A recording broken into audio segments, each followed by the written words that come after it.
দিতে হবে বলো, করে দিচ্ছি। কেন আমার কেন বলে দিতে হবে? তোমাদের কি মন নাই নাকি? যেমন বিটি তেমন বাপ তেমন বেটা, তিনজনে শুধু সারাক্ষণ বসে আছে মা কখন কি করে দিবে আর আমরা বসে বসে খাবো। না না, আমি করে দিচ্ছি। যাও, তুমি একটু গিয়ে হাওয়াটায় বসো, আমি তোমার জন্য একটু চা করে আনছি। ঠিক আছে, চাটা করে নিয়ে এসো, আমি বসে থাকছি না। বলছি, চা পাতিটা কোথায় রেখেছো, একটু বলতে পারবে? ও বাবারে বাবারে, একটু বসেও শান্তি নেই। কেন? সামনে তো রাখা আছে, দেখতে পাচ্ছ না? একটা চা করে খাওয়াবে, তাও আমাকে বলে বলে সব দিতে হবে। আচ্ছা, দেখছি। না গো, পাচ্ছি না। আরেকবার বলে দাও না কোথায় রাখা আছে, আমি তাইলে খুঁজে নিতে পারবো।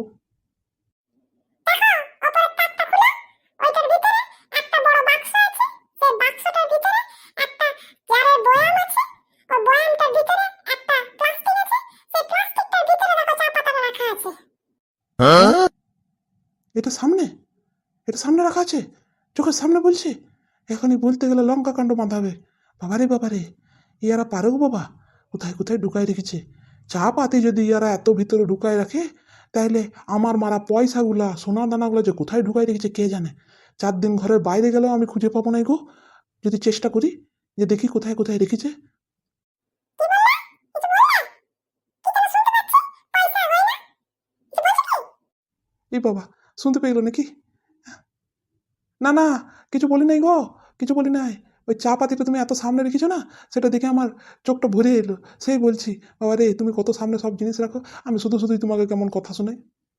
হ্যাঁ, ঠিক বলেছো। দেখো দেখো, আমি না থাকলে তোমরা আমার মর্ম বুঝবে। এই যে আমি রান্নাঘরটা থেকে 5 মিনিটের জন্য হাওয়া খেতে এসেছি, তবে তুমি বুঝেছো যে আমার কত মূল্য তোমাদের জীবনে।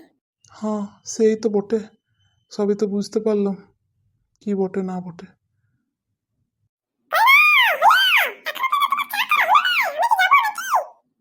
এই রে, ডাকছে, তাড়াতাড়ি যায়, নাহলে আবার মুশকিল করে দেবে।